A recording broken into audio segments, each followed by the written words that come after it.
As of May 2019, this regular podcast is available on our Andy Yeh Alpha fintech network platform. Berkeley public economist Barry Eichengreen reconciles the nominal and real interest rates to argue in favor of greater fiscal deficits. French author and economist Thomas Piketty contends that there is an innate tendency toward wealth concentration in market economies where the nominal interest rate on capital investments exceeds the economic growth rate. Former IMF chief economist Olivier Blanchard argues that the real interest rate on risk-free government bonds must be less than the economic growth rate for most market economies to carry greater public debt with low inflation. Blanchard focuses on the real interest rate on low-risk government bonds, whereas Piketty focuses on the nominal return on risky capital investments.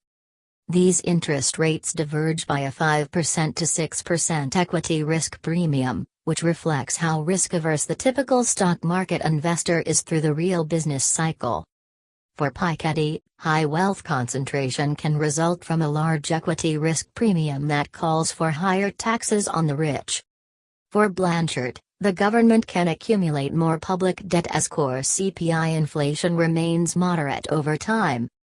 On balance, Eichengreen supports greater fiscal deficit finance for health care, R&D, infrastructure, and social security etc. as both prices and asset premiums stabilize in recent times. Chicago finance professor Raghuram Rajan suggests that free markets need populist support against an unholy alliance of private sector and state elites. When a few corporations dominate the U.S. economy, this oligopoly inevitably teams up with the primary instruments of state control for greater rent protection, political clout, and economic power concentration. Regulatory efforts must strike a delicate balance between legitimate antitrust scrutiny and capitalist productivity. In the modern era of global supply chains, U.S. corporations benefit from enormous economies of scale and scope, network effects, and real-time data analytics for continual efficiency gains and performance improvements. For instance, Amazon uses fast algorithms to learn from its internal real-time data to optimize delivery times, retail prices, and customer services. Facebook and Google applies artificial intelligence to optimize the dual platform experiences of both web users and advertisers. Apple monopolizes iOS app usage on its proprietary App Store online marketplace. These oligopolies often leverage their market power to charge higher markups to the detriment of active users worldwide. Despite these anti-competitive practices, the right regulatory response requires rebalancing the current oligopolistic industries to ensure meaningful competition. American capitalism needs bottom-up populist reforms and democratic communities to preserve trust in the vibrant market economy. MIT chair professor and author Darnus Imoglu suggests that economic prosperity comes from high-wage job creation. Progressive tax redistribution cannot achieve the same economic gains that would result from greater high-skill employment. The government should promote better technological advances and labor market institutions to empower workers through higher education systems. Also, the government should encourage firms to deploy better technology to enhance wage growth and labor productivity. The government can increase product market competition such that firms cannot charge monopoly prices without hiring more workers. Meanwhile, the current institutional architecture depresses U.S. private sector wage growth, 2.5% per annum from 1947 to 2000 and almost nil thereafter. In this negative light, the government should raise the tax revenue to GDP ratio from 27% to the 35% OECD benchmark. The incremental fiscal intake can help ensure higher wages for tech-savvy high-skill workers. Moreover, the government needs to set clear rules with respect to tech market power, privacy, and content curation. Recent examples include the EU fines on Google for Internet search market dominance, Facebook Cambridge Analytica data breach, and Amazon user surveillance through Alexa and Echo artificial intelligence. These rules may entail plausible penalties on foreign interference in U.S. elections, privacy invasion, and the viral distribution of inappropriate content. A Harvard MBA graduate Camilo Maldonado shares several life lessons and wise insights into personal finance. People can leverage stock market investments and 401k and other individual retirement accounts to optimize their net worth and wealth accumulation. Living within our means is a major strength in the long run. It would be even better for us to live below our means with frugal habits. Instead of overspending on high rent and overhead expenses, we should save enough to invest in blue-chip stocks with reasonable cash dividends and long-term capital gains. Moreover, tax-sensitive investors should maintain a multi-year time horizon for wise stock investment decisions. In this fashion, long-term stock investors can exponentially compound multiple streams of passive income over many years. For instance, if the investor saves $100,000 to buy stocks with 11% average equity market return performance over 30 years, the terminal wealth accumulation amounts to almost 23 times the initial outlay, that is $2.29 million in total. It is important for us to learn the fact that we cannot buy happiness sooner rather than later. On balance, we should invest patiently in our skill sets and money matters by learning to delay immediate gratification over time. Patience pays well. The May administration needs to seek a fresh fallback option for Halloween Brexit. After the House of Commons rejects Brexit proposals from the May administration at least 3 times, the EU agrees to the subsequent May request of a long extension of Brexit to late October 2019. The Brexit bill or withdrawal agreement may involve a gross amount of €100 billion. Net of some UK assets, the final bill would involve about €55 billion to €75 billion. The withdrawal transfer funds can contribute to better British healthcare, social welfare, infrastructure, taxation, and other aspects of public finance. In the Brexit referendum, supportive sentiments arise from a variety of socio-economic factors such as the European sovereign debt crisis, immigration, terrorism, and EU bureaucracy etc. Also, Brits primarily use the British pound, so the UK has never been part of the EU monetary union. However, Brexit may inevitably be detrimental to cross-border trade for the UK because the Eurozone remains and represents the primary trade bloc to the country. As the European Union affirms a long extension to Halloween Brexit, the British Prime Minister Theresa May either gives up her public governance role or seeks a fresh fallback option in the meantime.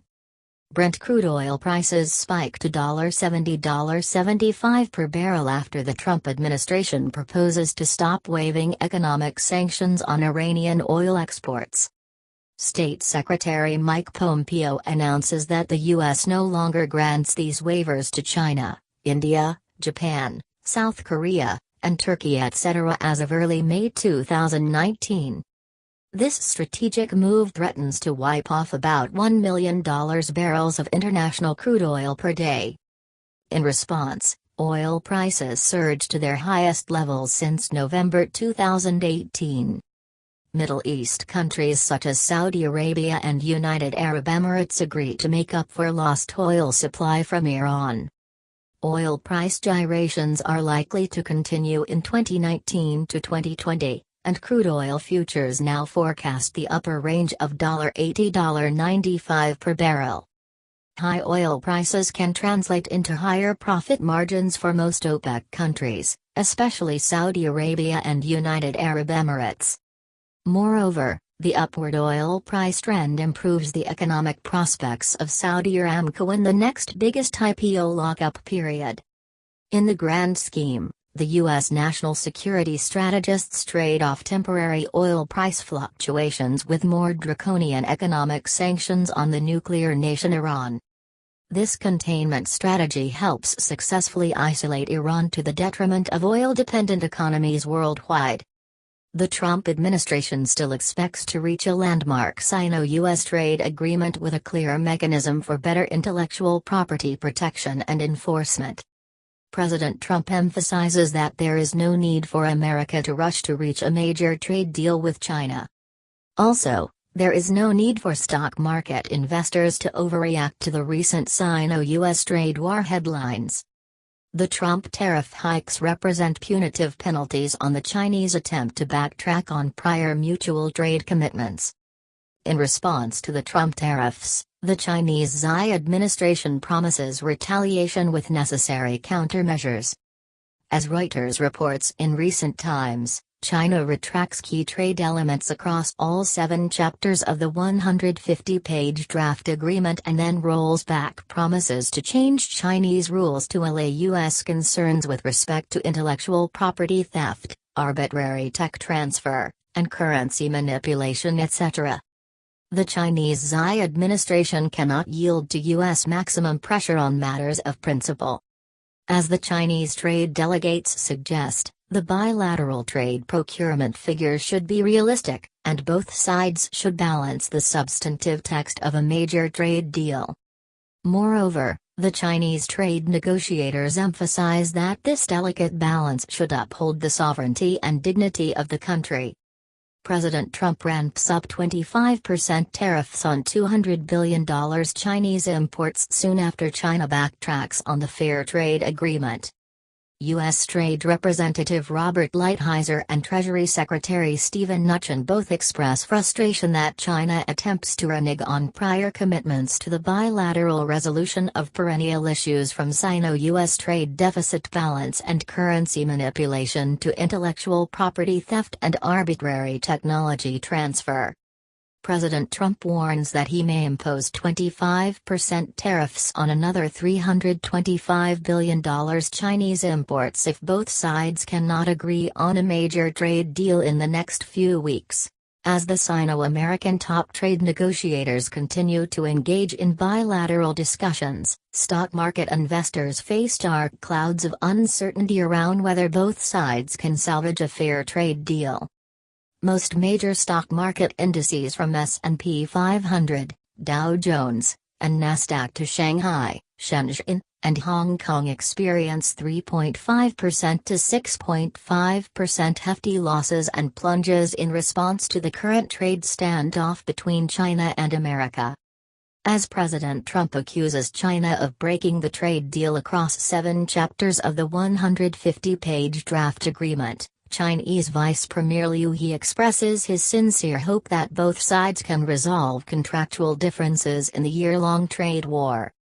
The Trump administration receives a 3.2% first-quarter GDP boost as Fed Chair Jay Powell halts the next interest rate hike in early 2019. This robust upward economic trajectory far exceeds most stock market expectations and projections of about 2.5% real GDP growth as of 2019 Q1. Also, this favorable rebound puts to rest prior pervasive investor fears of an economic recession. In fact, this economic momentum arises without fresh inflationary pressure. As core CPI inflation continues to hover near the 2% target level and the U.S. economy operates with low unemployment near 3.6%, the Federal Reserve remains patient on the next interest rate adjustment after mid-2019. In the current economic scenario, there is no clear trade-off between inflation and unemployment as the new Keynesian Phillips curve, NKPC, may suggest. The Phillips curve seems to substantially flatten in recent times, so the U.S. economy operates near full employment with low inflation.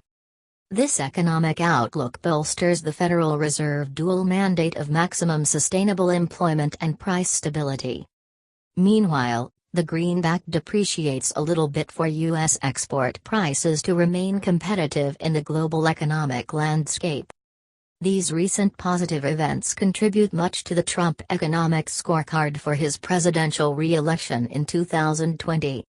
Former Vice President Joe Biden enters the next U.S. presidential race with many moderate to progressive policy proposals. At the age of 76, Biden stands out the presidential race as the favorite among Democratic voters in most recent polls. Biden enters the fray with a half-century of experience in U.S. government with senior roles as the former chairman of Senate Foreign Relations Committee and vice president under President Barack Obama. On public finance, Biden cites high healthcare and energy costs as the major threats to the economic prosperity of American businesses. Addressing these economic issues helps U.S. businesses better compete worldwide. Biden supports better balancing the fiscal budget with reasonable deficit reductions. This fiscal policy stance contrasts with massive tax cuts under the Trump administration. Biden indicates the essential need for U.S. banks to operate under the 5 major pillars of financial regulation: capital adequacy rules, leverage limitations, liquidity requirements, macroprudential stress tests, and deposit insurance constraints. On agriculture, Biden opposes importing non-native species, which inadvertently alter vegetation, compete with native species, introduce new diseases, and interfere with maritime commerce. Biden supports a $15 minimum wage proposal, higher taxation on investment income, zero tuition for public college students, and broader infrastructure. Tech unicorns blitzscale business niches for better scale economies from Uber and Lyft to Pinterest, Slack, and Zoom. LinkedIn co-founder and serial entrepreneur Reid Hoffman explains in his recent book that tech unicorns rapidly scale up core functions to reap network effects despite substantial uncertainty. These network effects often manifest in the form of freemium users, Dropbox, Facebook, and LinkedIn, cloud services, Amazon and Zoom, and online subscriptions, Apple and Netflix. About 2 decades ago, the last IPO boom brought to the stock market a boatload of profitless .com companies. Many .com companies never had the opportunity to blitzscale their core operations with gargantuan losses. In accordance with the Hoffman zeitgeist of Silicon Valley, the current IPO game focuses on how tech unicorns become big before substantial economic uncertainty strikes hard. Beyond the singularity point, these tech unicorns start to worry about net profits and other socio-economic bottom-line metrics. This competitive strategy works well for tech titans such as Facebook, Amazon, Microsoft, Google, Apple, Nvidia, and Twitter, Famgant.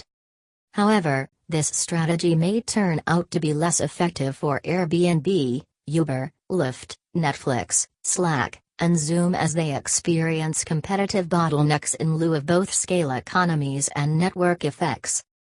Netflix has an unsustainable business model in the meantime. Netflix maintains a small premium membership fee of $9.14 per month for its unique collection of TV shows, programs, and movies, whereas HBO charges $15 per month. With its original video content, Netflix earns a net profit of 28 cents per subscriber, in comparison to $3.65 for HBO, due to high programming costs and low subscription prices. As Netflix expands into global video markets, these margins cannot be feasible in the long run. Netflix relies on vertical integration to generate more original video content with lower programming costs. As the average Netflix subscriber streams video for about 2 hours per day, this integration allows Netflix to charge higher premiums. Also, Netflix can run ads on the massive network of almost 150 million subscribers worldwide, 60 million US subscribers, as of early 2019. Ad executive heads from YouTube and JPMC to media agencies such as and MediaLink regard running ads as an inevitable route for Netflix. With $15 billion annual costs and $10 billion debt mountains, Netflix needs to find feasible ways to monetize its user base. As NYU business valuation professor Aswath Damodaran suggests, Netflix now has an unsustainable business model. Apple settles its 2-year intellectual property lawsuit with Qualcomm by agreeing to a multi-year patent license with royalty payments to the microchip maker. As part of this settlement, Apple and Qualcomm need to forego all legal actions worldwide, and the former continues to buy microchips from the latter. With a $2 increase in its latest EPS in early 2019, Qualcomm experiences a 23% sharp share price boost well above $65, and its market capitalization surges by $14.5 billion to more than $83 billion. Qualcomm thus enjoys its best share price performance since 1999. In contrast, Apple experiences a 1% share price decline, and the Qualcomm microchip arch-rival Intel experiences a moderate share price dip. During the fiscal year from 2018 to early 2019, Apple employs Intel microchips for the iPhone XS and XR production. Apple needs to surpass this strenuous patent settlement with Qualcomm to focus on 5G next-generation networks and fresh revolutionary iPhone and iPad functions. With vital access to both Intel and Qualcomm microchips, Apple can design 5G iPhones sooner than the late 2020 release date that most stock market analysts anticipate. The surprise settlement represents a Pyrrhic victory for Apple as Qualcomm inflicts a hard toll on the smartphone bellwether.